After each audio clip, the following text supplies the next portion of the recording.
Before this happened to me, I had no idea anything like this could happen. I was awakened by a presence.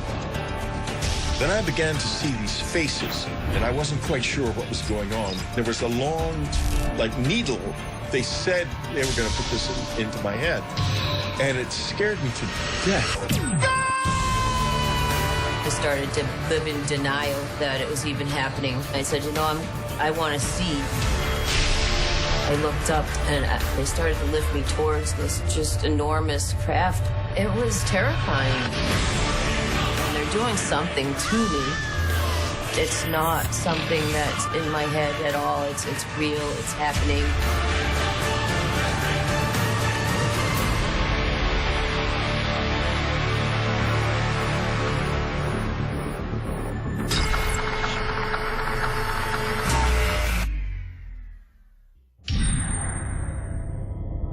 Before the fall of 1985, I had no opinion about UFOs or alien abductions or anything like that. I probably would have scoffed, actually, at anyone who said they'd been abducted by aliens.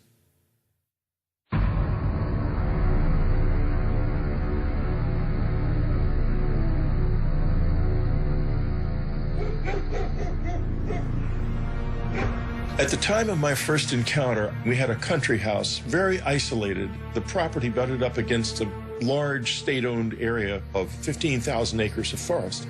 And it wasn't actually even on any maps at that time. The private road hadn't been included in maps. We had nothing like satellite photos in those days.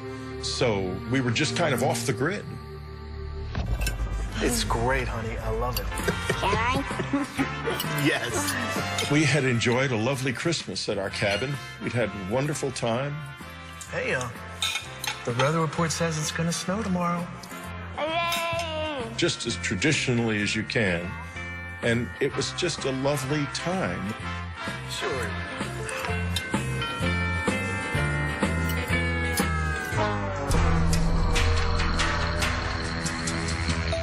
Every night, I went from door to door and window to window, making sure everything was locked. Having lived in the city, I felt very isolated when I was out in that house.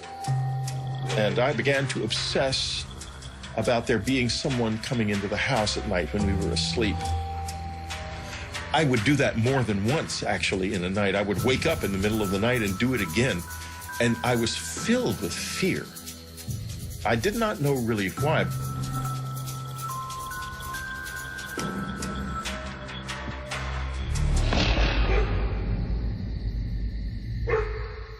There was absolutely nothing suggesting anything unusual. But on some level, I knew damn well something was wrong.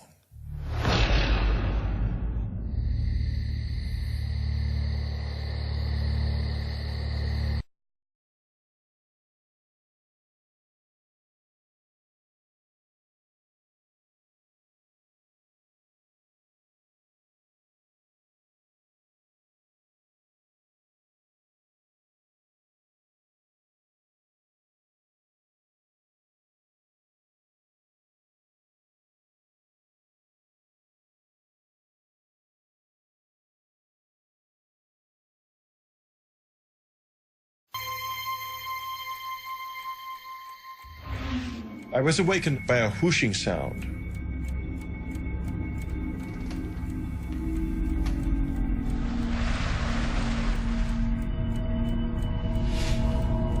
And I heard it. I sat up.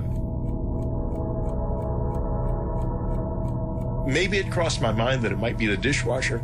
I'd had an alarm system installed in the house, so I was confident that no one could get in.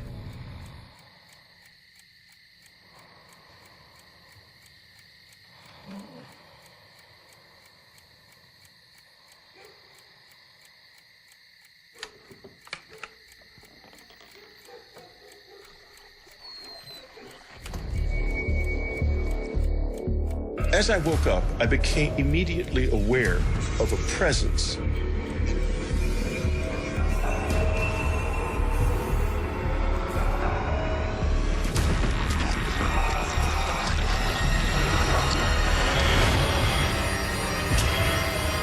before I could do or say a thing,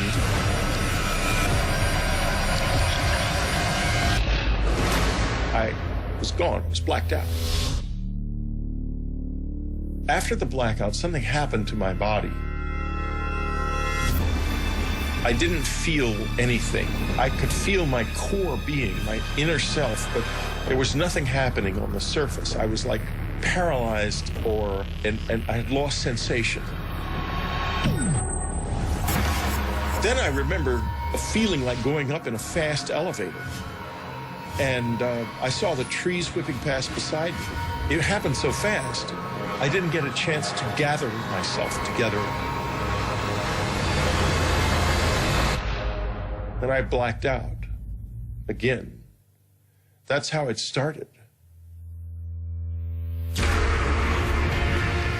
I found myself waking up. I couldn't move. And these figures began to dart around, and I wasn't quite sure what was going on. Then I began to see these faces, big, long, narrow faces with big black eyes, but they were short. It opened the box, and there was a long, like, needle thing in the box. They said that they were going to put this into my head, and it scared me to death.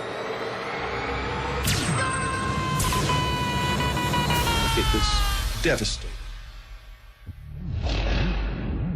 After they inserted the needle into my head, then the really unpleasant part physically began.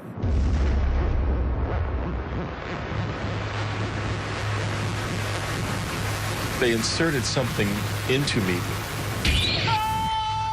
I blacked out.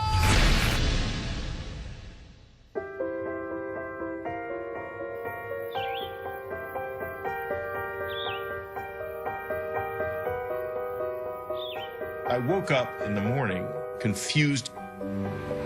I felt like I'd been in a fight or something.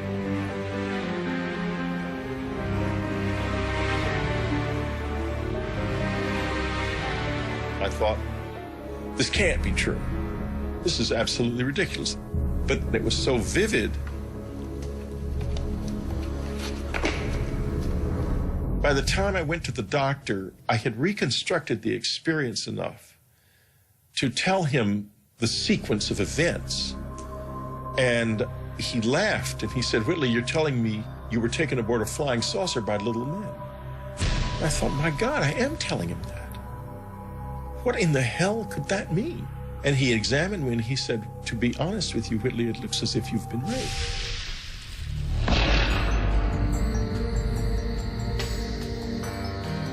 In the weeks following this experience, I was very unstrung. I began to fear that something might happen to my family. I fought with my wife, and I tried to get her to go and live somewhere else with my son. They wouldn't be safe from them. Can I turn on TV? No. We're still having supper right now. But we're not talking. Well, then concentrate on eating your food. I think I was probably quite short with him at times during that period. I was very concerned about them both. Maybe we should take a trip to the city. Just get out of here for a while.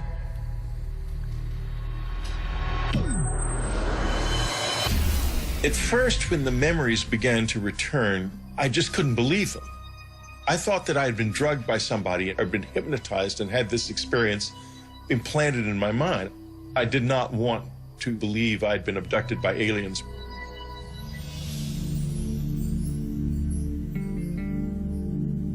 I also had done some research by then and found out that there was a lot of UFO activity in the area. In fact, there was, across the Hudson, there was a whole huge flap of the Hudson River Valley UFO sightings, which was still just in the process of ending when this happened to me. And that was only 30 miles away, 30, 40 miles away.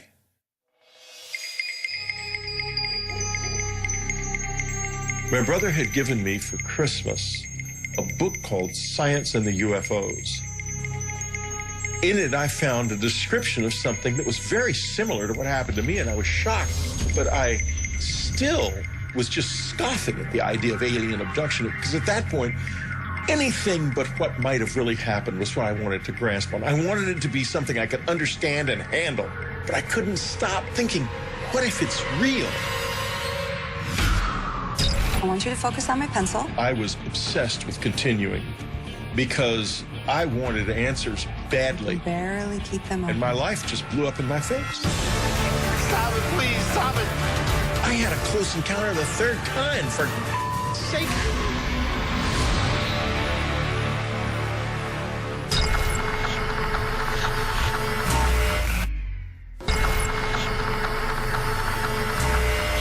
When I began exploring how to understand what had happened to me, the possibility of hypnosis became apparent. I've never been hypnotized before. I don't know if it'll work on me. Well, let me worry about that. Even under hypnosis, no one's going to make you say anything that you don't want to. Okay? You're the one who's in control. Okay? Okay. All right. I want you to focus on my pencil. And while I do this, I want you to relax. All right. Relax your face. Relax your neck and shoulders. And now I want you to relax your eyes. You can barely keep them open. When I went into hypnosis, what I saw was so vivid and so unexpected.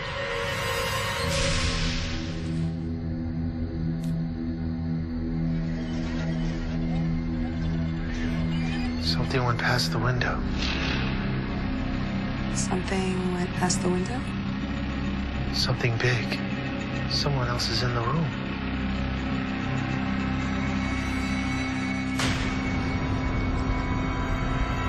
Who the hell is that? Is that somebody there? It can't be. I don't want to be there. I don't want to be there. Oh, God, stop it, please. Stop it. Don't let me take me there. Stop! It's okay, Whitley. Look, you're safe. Okay?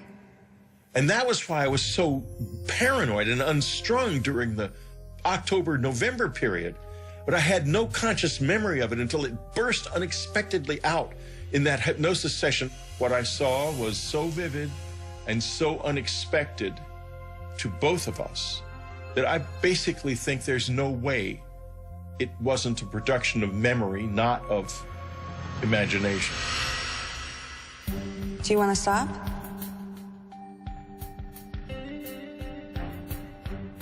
No.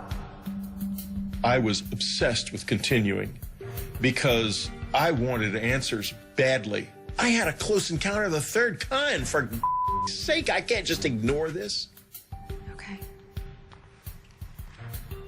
Now it's the night of October 4th. You've just woken up. And tell me what you see. Under hypnosis, I saw one of these alien figures standing in my bedroom.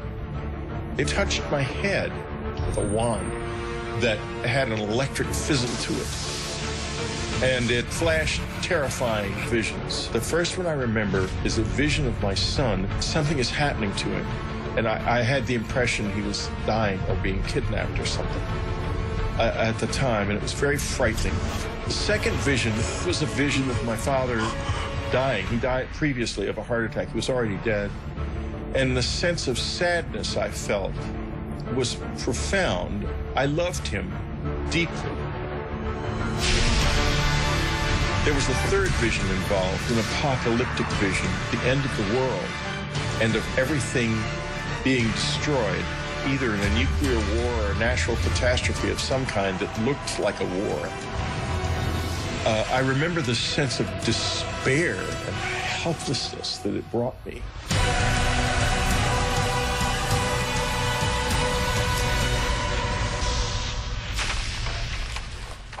I've got to decide how I feel about this.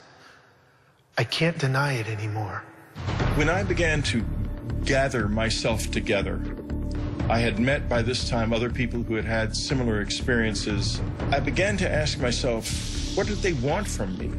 I speculated about whether or not what seemed like a psychic attack could have been warnings. I have remembered more and more not only the vision of the apocalypse, but other warnings and consistent warnings, not only to me, but across the whole community of people who have had this experience. A lot of them get the same warnings, that we're in trouble, that our environment is in trouble. So I'm not alone in that. And that has become a really central feature of my current life.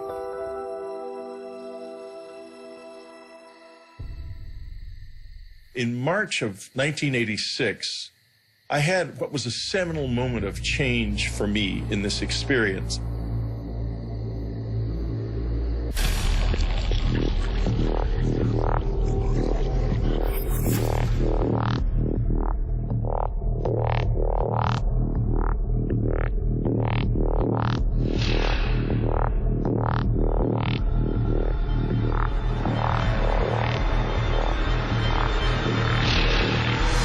Oh, God. After it became clear to them that I was trying to engage with them, they began to respond in various ways. It was the most extraordinary experience I've ever had. I remember seeing a bright blue light come under the door. I said, okay, let's do it. I just want to get to the bottom of this. I had no idea what I was in for.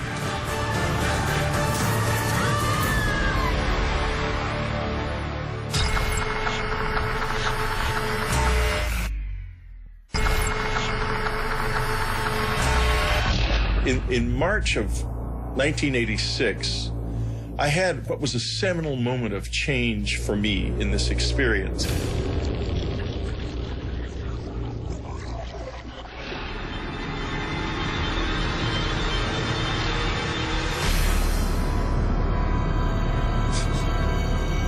The sensation I felt when I tried to move on that night was like I was being impeded by something that really slowed you down, like a thick tar or something. When they are there, you have a feeling that is almost impossible to describe. I was terrified, but I sort of forced a grin onto my face and tried to smile. I couldn't smile very well. I wanted to try to show them that I was not dangerous, that I was something that I wanted to know more. And there was a change then. After it became clear to them that I was trying to engage with them, they began to respond in various ways. They were trying to build a bridge, I think. I think that was the first moment when there was any kind of real exchange. I wouldn't say that, oh, this is definitely aliens. I would say that it was real and that we don't know what it was. That I am quite certain of.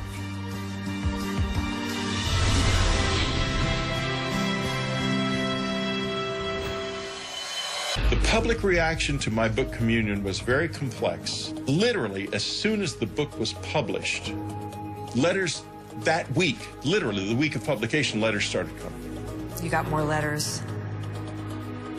We had well over 200,000 letters over the years. We probably had closer to 500,000 over the years. I don't know what to say to them anymore. I don't have all the answers. Maybe just understanding the questions is enough.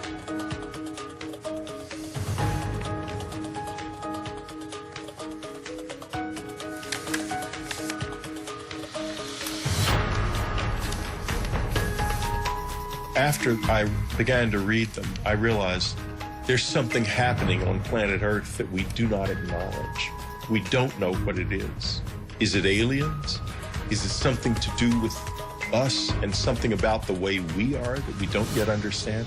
I don't know, but it's real. In the late summer of 1994, it became clear that we were running out of money. We began to not be able to pay our mortgage, and it became clear we had to leave. And so, at the same time, though, that this was happening, I was having one of the peak experiences of the whole thing. I'd begun meditating in the cabin because people had found the place, and there were other people out in the woods at night looking for the aliens with flashing flashlights up in the air and such childish stuff. And so I meditated, and I stayed in the house and meditated from then on. I didn't really want to be disturbed by that. And one night there were these thuds on the roof right above me. And the next moment I could feel a presence in the room. At this point, these years later, I was easy with their presence in the house. I wasn't scared of that. And I finally said, I want to see you as you really are. And I didn't see anything. And so I said, well, this is it. I'm leaving this room now, and I'm leaving it forever. I will never return to it, because tomorrow we leave, and we're leaving forever.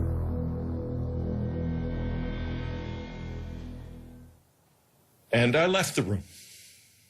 I went to bed. I lay in the bed, still hoping something would happen. Suddenly I saw a light up in the front yard. It was a bright, beautiful white light shining on the grass like moonlight, but 10 times brighter. I got up and looked out the window, and this light with rays coming out of it, and the rays penetrated my body, some of them, and I could like taste his presence in the rays. It was the most extraordinarily beautiful experience I've ever had.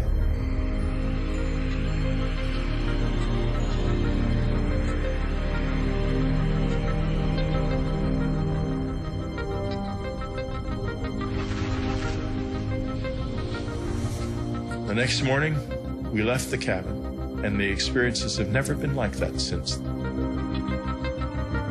People who don't have open minds and are dismissive of all of this miss out on one of the most wonderful, frightening, dangerous, beautiful things that you can know. I did not ask for this. I did not know about it. I did not expect it. I did not want it, that's for sure. But it burst into my life without warning, and it's never left me since. Take from this what you will. This does happen to me. It has been happening to me all my life, and you don't have to believe, because I know the truth.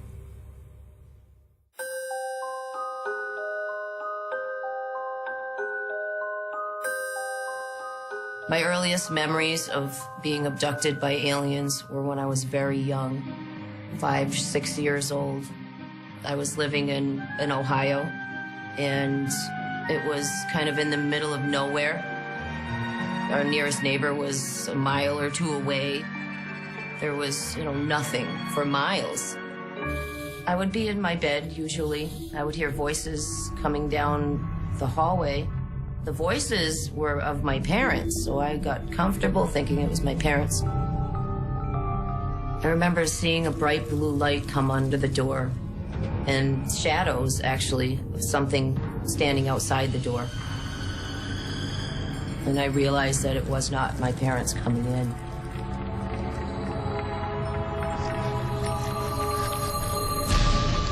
When they got close, I'd see those black almond-shaped eyes just staring right at me. Emotionless eyes just looking at me. And they would extend their hand, and I would grab it as if I was really comfortable with them and had done this many times before. And they often would let me take my favorite stuffed animal with me. As a child, I didn't realize that these beings didn't visit everybody at night. I thought when people went to bed, the bald man would come for everybody, and it was just a normal thing.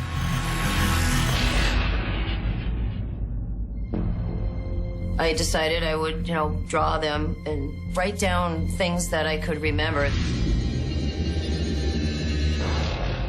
I was always into art, so I really started to try to draw them as best as I could.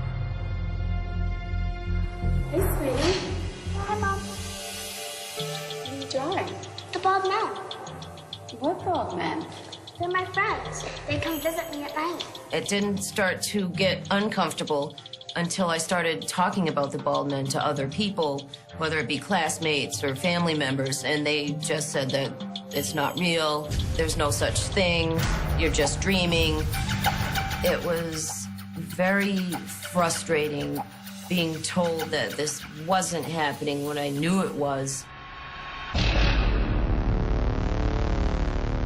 Okay, Audrey, I need you to relax. As an adult, I would remember bits and pieces. I remember them coming in. I remember them doing something to me so I couldn't move. I remember them bringing me somewhere else and being other places. But the things I didn't remember were, what were they doing to me when they took me? And I said, okay, I need to find people that could maybe help me. Close your eyes. Take a deep breath. Regression was a great tool to bring back the missing pieces, the memories. We're gonna focus on a room. Didn't even think about it, didn't get educated on it, said, okay, I'm gonna get hypnotized, let's do it. I just wanna get to the bottom of this. It's a basement. You're gonna walk down the stairs.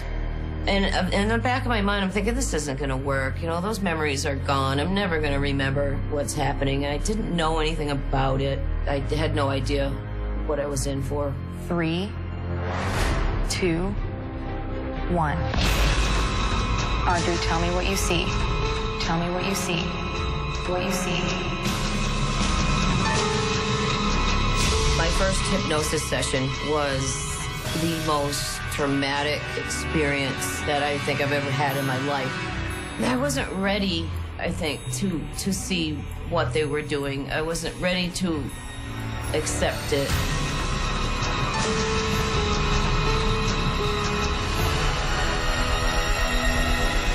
The bald men were just terrifying to look at. The people that wanted to help me, they did this wonderful hypnosis session. They got all this, detailed accounts of what's going on, and this was great stuff. But I never came back for a long time. I just left. I didn't want to think about it. They gave me a copy of the tape. I never listened to it to this day. I try to forget. And I just ran from it for a long time.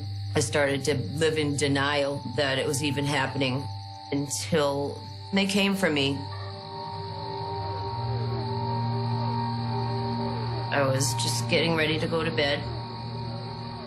My window was open, and all of a sudden I started hearing the shade flapping. And so I was sitting there, and I had the feeling that they were coming. I call it the heebie-jeebies. I get it. And it's like a pure state of panic, anxiety, but at the same time, almost like I feel like I'm magnetically attracting something to me. I can't explain it, but it is some kind of attraction.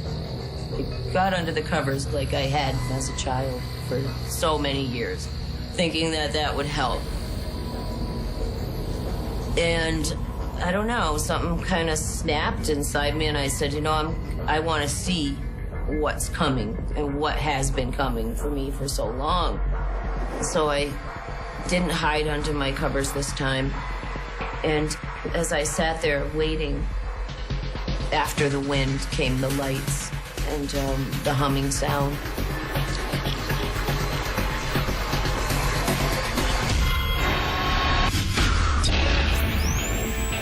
I woke up at a time I wasn't supposed to wake up. As I grabbed him, I heard, "Watch out for the mother."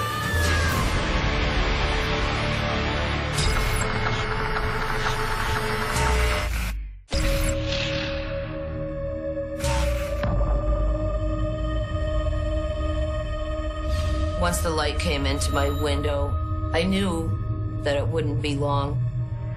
I started to feel a twitching in my body and my arms moving by themselves, like muscle spasms almost. And then buzzing sound, it's real steady. It was a kind of fear I can't even explain. Total confusion, anger, what are they doing? And then, of course, why? Why? I tried to scream so somebody could hear me and maybe help me, and I couldn't. There was no sound that would come out. For some reason, I started to say, I'm gonna fight this. I'm not letting them take me. As I grabbed him, I heard in my head, watch out for the mother. And then I let go. I felt something stick me, and it was a burning sensation instantly, to a point where if I moved any muscle, it was like my whole body was on fire. It's weird because they kind of position you the way they want, almost like they can do it with their mind. Once you can't move, they can move you. So as I was levitated off the bed, and I could feel myself moving straight ahead, and I knew straight ahead my dresser was there with a mirror, and it's backed up against the wall. I realized that I was going right through it, and I could see my feet go right through the mirror. I realized that I'm outside, and it was really, really bright. I looked up, and I saw the ship lights. And they started to lift me towards this just enormous craft above my house. It was terrifying, confusing, surreal. Like, this can't be happening to me. And I went close to the ship.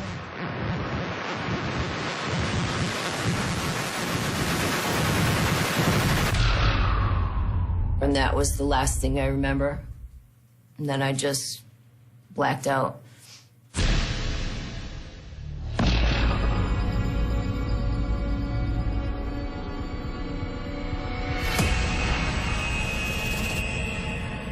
All of a sudden, I was awake and aware. I noticed a man walking around me. And I looked at him, and he looked at me. He's felt familiar to me for some reason. He touched me and was no longer a man. At this point, I asked it, and when I say asked, it's completely telepathic. And you somehow know who it's coming from, and even if there's a group of them. Finally, I asked, after all these years, why are you doing this to me?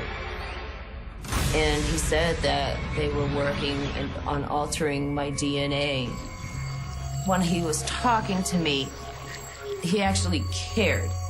And that was a feeling that was really confusing because, of course, if you care, why do you abuse me? If you care, why are you doing this? But then I got to ask him, and he said what he was doing. This was like a breakthrough. I got to talk to him, and it's been years. It's almost like that first question that I got to ask was just the beginning. There was a machine. It was strange looking, but I knew it was some kind of a clock. And it was counting backwards. I heard the words war, and then just blacked out completely. And that's all I remember until, I woke up at some point. I don't know how long it was, but I regained consciousness. I'm still on the table. And they're doing something to me. They had a machine that actually physically came and removed my eye. And when they pulled the eye out, I noticed that there was something coming to where my eye had been into the socket. This big, long needle, they put it into the eye socket, did something.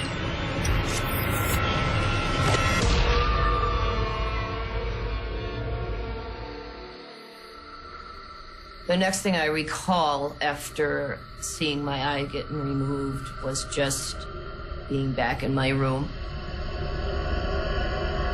The whole time I'm coming out of whatever they do to me, I would remember bits and pieces. I scrambled to my journal and I wrote down what I remembered. I don't usually even look at my journal because it does tend to bring back a lot of the fear and the emotions. And, you know, sometimes it's meant to be forgotten for good reason. Years later, I started to have physical problems from it and actually had to, you know, undergo various surgeries because of unexplained scarring in my tubes and ovaries and uterus. There was just, you know, the doctors didn't know what it was from. There's just scarring in there. I never told the doctors what I knew it was from. It's not something that you can say, all right, hey doc, you know, this is what's going on, especially back then.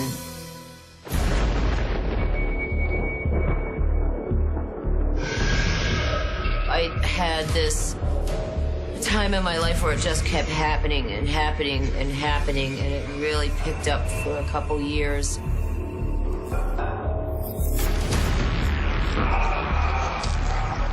This encounter started as it always does.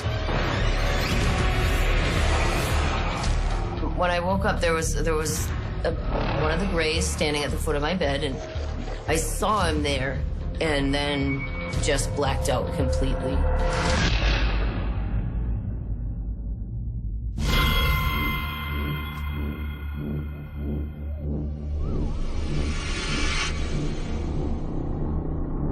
As I wake up this time after I blacked out, I was in a strange place. I realized that I was in a cocoon surrounded in gel. I started to panic.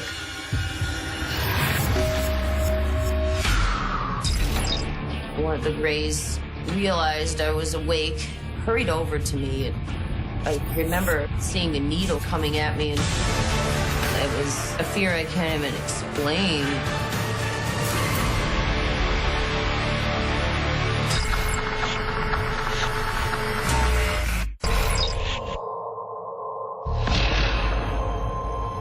I realized that I was in a cocoon surrounded in gel. I looked through the gel and the cocoon. I'm looking out into the room, and I noticed that there's some Greys in there, and I couldn't tell exactly what they were doing, but I was distracted by a small girl. Looked like a small child, but it was what appeared to be a hybrid of a human and a Grey alien. She was really strange. She wasn't dressed in the same clothes that Greys wear. She was dressed like it was old-fashioned clothes, maybe 1800s. It was confusing. It was almost, you know, surreal. As I was looking at her, she looked at me, and I felt almost like a kind of connection with this child, and she came right up to me. It was not just an interest, it was a connection, like a deep connection, and it felt a familiarity with her. One of the Greys realized I was awake, hurried over to me, and I remember seeing a needle coming at me and right through the cocoon. And then I just blacked out. And she's just always had a place in my heart, I guess, for, you know, from the experiences, I always remember that child.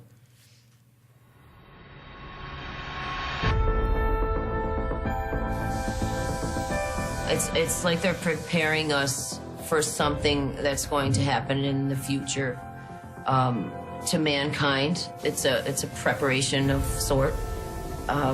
There's areas of the brain that we all know we don't use. They could be storing the information there. They said that, when the time comes, we will act and know exactly what to do. Whatever's going to happen, I think that as abductees, we're being prepared to assist others with whatever change is coming to this planet. I try sometimes to say, okay, this is all in my head, and I continue, and then something will happen that reminds me that it's very real. I've had times where I just step back and say, okay, I'm going to just, join the human race and just do normal things, and this is not happening to me. But they won't let me. Can't say that I would have chosen this if I had, had a choice, but for whatever reason, I'm going through this, and it's not my imagination. I've had a lot of time to think about what they did and how angry I was, but if they were really going to do it to hurt me, then why would they take the memories away? Why would they care? Why would they care? They would just let me remember.